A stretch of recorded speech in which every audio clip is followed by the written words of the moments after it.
can count late arriving mail-in ballots that were sent on time. The Supreme Court upheld state laws allowing the counting of late arriving mail-in ballots if they were postmarked by Election Day. Let's get straight to our senior Washington correspondent, David Muir, who covers the Supreme Court. Devin, this was a surprise.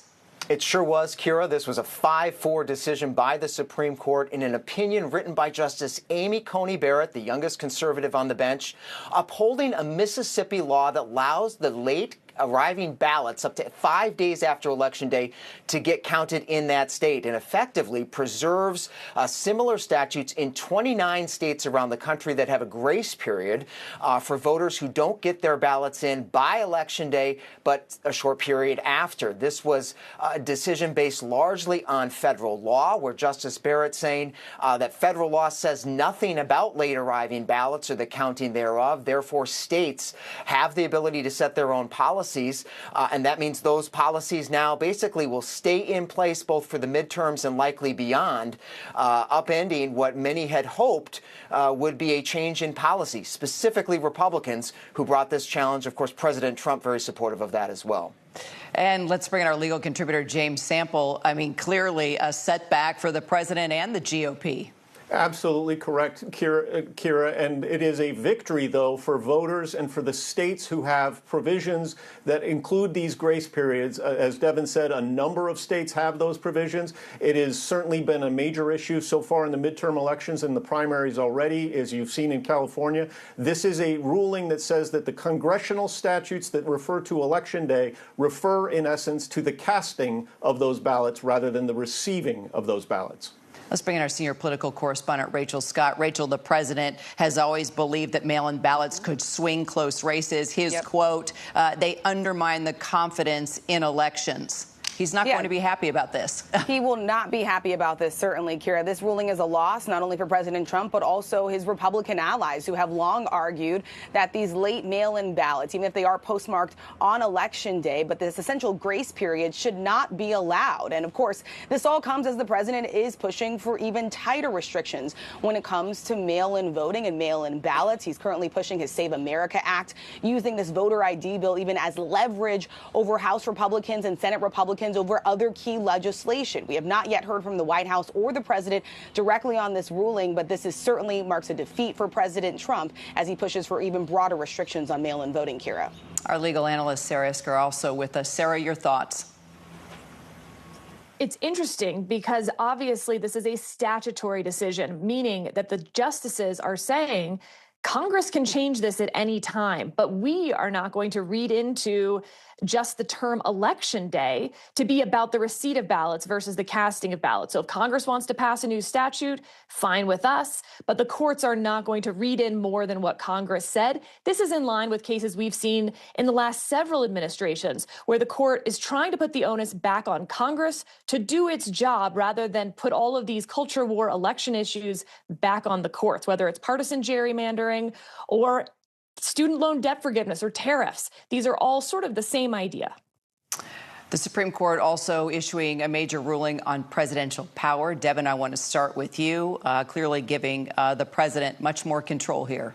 Yeah, a loss on mail ballots, Kira, but a big win for President Trump and the power of the presidency in a landmark decision that was written by Chief Justice John Roberts. 6-3 decision here upholding the president's ability in this specific case to fire a Democratic member of the Federal Trade Commission simply because he didn't like her view on policies. Congress created that agency to be insulated from politics, only allowing people to be fired for cause. But what the Supreme Court said today is that violates the separation of powers under the Constitution. And in effect, that has now limited the ability of Congress to create independent, bipartisan agencies across our government. This will transform the federal government and eliminate a lot of those agencies that have both Republicans and Democrats on them. The agencies will still be there, of course, but now a president will be able to pack them with members he chooses because, as John Roberts said, they carry out executive functions. At the same time, Kira, another major decision came down in a similar vein, this one on President Trump's request to fire a member of the Federal Reserve. Unprecedented, never attempted before. And what the Supreme Court said is the Fed is different. It rejected President Trump's attempt, at least for now, to remove a Democratic appointee, Lisa Cook, from the Fed. He's alleged that she committed mortgage fraud. He said that constitutes cause for her removal. The Supreme Court, in a decision by Justice John Roberts, said that isn't clear in this case, but for now she can stay on the job. The Fed is different. It's unique. It did leave open the door, Kira, to the possibility that she could be removed at some point, but the litigation will now drag on to determine whether she's met the bar for cause and what the facts are in her case, Kira. And Rachel, clearly this is going to give President Trump the ability to dismantle other agencies. Dependence on federal agencies that could potentially be at risk here and most likely be going away. But as it pertains to the Federal Reserve, this was a consequential ruling when we're talking about the independence of the Fed, which is something over on Capitol Hill both Democrats and Republicans sounded the alarm about as President Trump tried to reshape the Federal Board of Governors and push out Lisa Cook. And so this ruling, ultimately, the Supreme Court ultimately rejecting that push by President Trump, this is going to uphold the independence of the Fed and at least keep politicization away from it for now, Kira. Sarah, quickly, what do you make of the split decisions here? A more powerful president over a weaker presidency. As the court pushes more onto Congress, they are also going to ensure the president is accountable politically over everyone in the executive branch. Team, thank you. And we're going to return you now to your regular programming. For some of you, that's Good Morning America. Our coverage will continue on ABC News Live and abcnews.com. I'm Kira Phillips here in Washington. I'll see you back on the channel.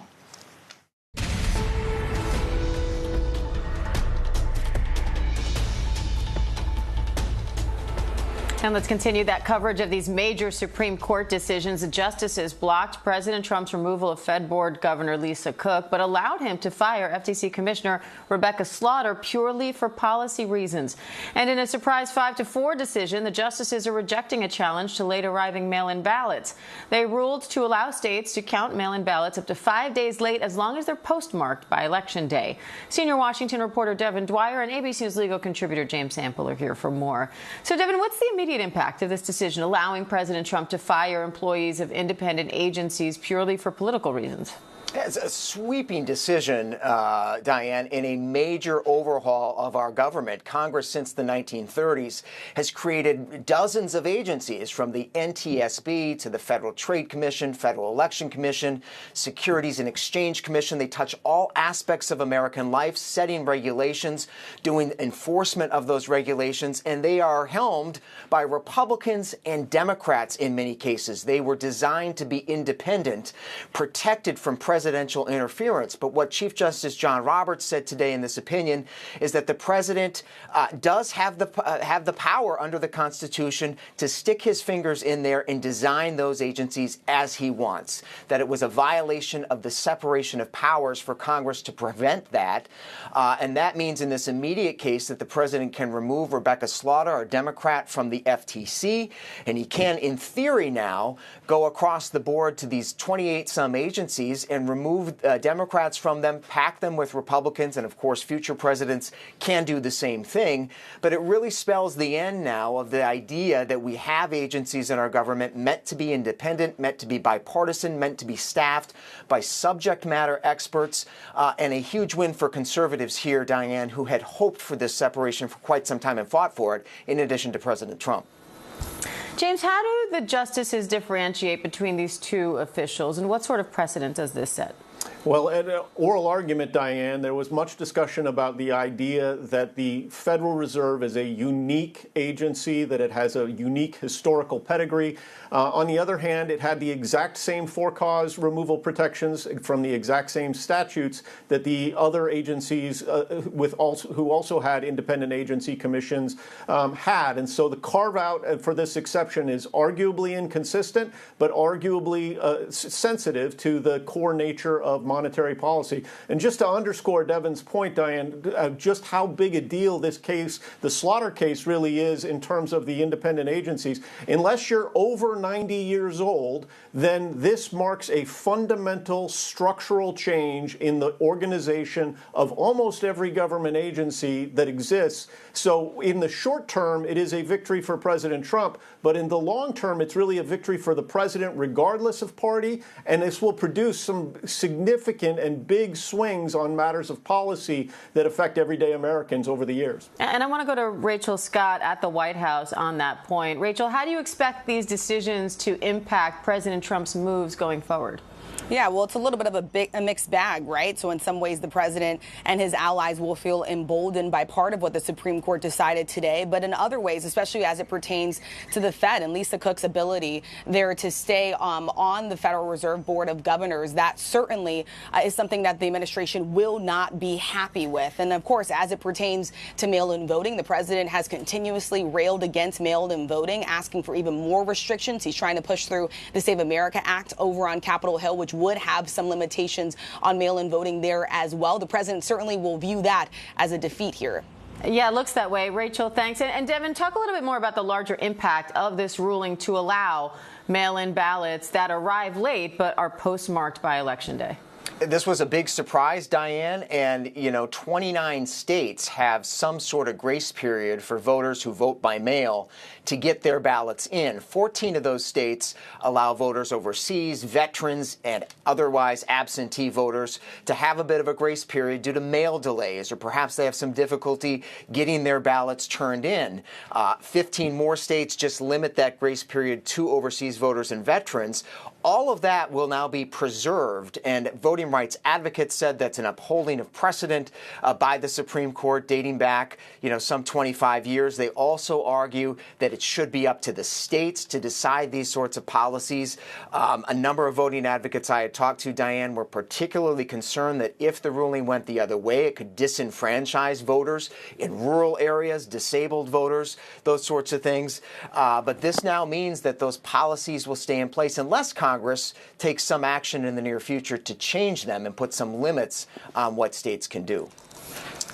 James, what do you make of how this decision came down, a 5-4 split?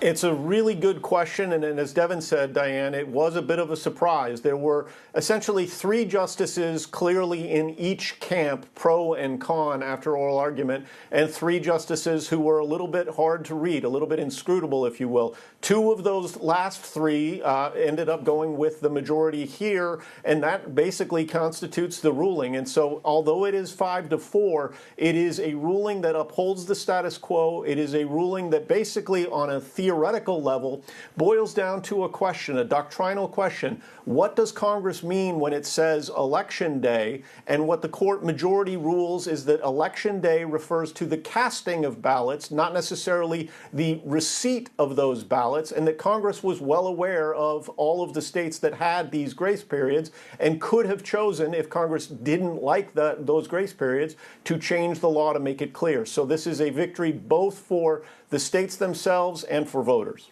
And Devin, the opinion makes clear that Congress can still change this if it wants to. They can put an arrival deadline into the law. Do you think they will? Is there support for that? Well, the president has certainly been pushing, as we've talked about on your show, Diane, over the past few weeks, the SAVE Act pending in Congress. He's battling with his own party right now to put more restrictions on voting by mail, including abolishing this late arrival grace period for ballots. So he wants that. Lawmakers, it's clear, have not gone along with him so far. It's possible that somehow he twists some arms, but, this is an issue that pits a presidential priority against states' rights, usually a conservative value, leaving states to set their own policies. And so it's hard to see any quick change here. And in that sense, it is a big win for those states, including Republican states, we should say, like Mississippi, which was the defendant in this case. All right, Devin Dwyer, Rachel Scott, James Sample, thank you all.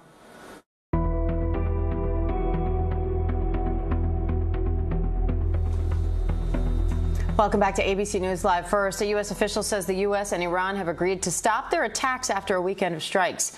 Iran launched drone attacks on ships in the Strait of Hormuz. The U.S. retaliated with strikes on missile and drone radar sites in Iran. Then Iran fired missiles and drones at U.S. bases in Kuwait and Bahrain, but those attacks were intercepted. Now, a U.S. official says technical talks are set to resume, but Iran hasn't confirmed it's pausing attacks. ABC News contributor, former Deputy Assistant Secretary of Defense for the Middle East, Mick Mulroy, is here for more. Hi, Mick. So this ceasefire agreement is just over a week old. What do you make of these repeated violations? So, Diana, it really does come down to the Strait of Hormuz and who controls it. Iran claims that the MOU gives them control over it and sovereignty over it. That couldn't be the case. The United States doesn't have the authority to grant that. And obviously, it's not something that we would ever grant if we could. So this is going to be a contested domain for some time. And the only way Iran can really take this control is to attack commercial ships as they attempt to go through it.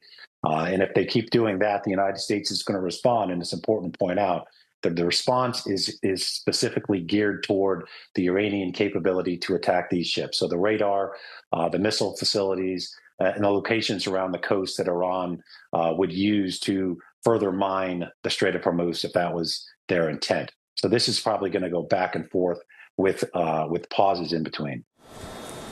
Data shows the first commercial ships linked to major carriers have crossed the Strait of Hormuz. How significant is that? So it is significant. We have over 500 ships that are currently trapped inside here. Getting them out is very important. And it's also, there's some logistical issues that have to take place. They have to basically declutter themselves with all these barnacles before they start moving. It actually has a significant impact on their ability to transit and their engine's ability. So they have to do that. But we have seen an uptick, but it's nowhere near what it was before the war started. And that is Iran's obligation under the MOU. It has to be back up to pre-war status. It is not right now. Israel signed a framework for future talks with Lebanon, but Hezbollah rejected that deal. Israeli forces also say they killed a Hezbollah militant responsible for the death of an Israeli soldier in southern Lebanon. So what needs to happen to de-escalate the fighting there? Hezbollah needs to join the ceasefire and adhere to their agreement once they do. Hezbollah is a proxy of Iran. Iran's the one that has linked the issues in Lebanon to the overall agreement with the United States. Yet they've done very little to control their proxy, nor get them to join in a ceasefire.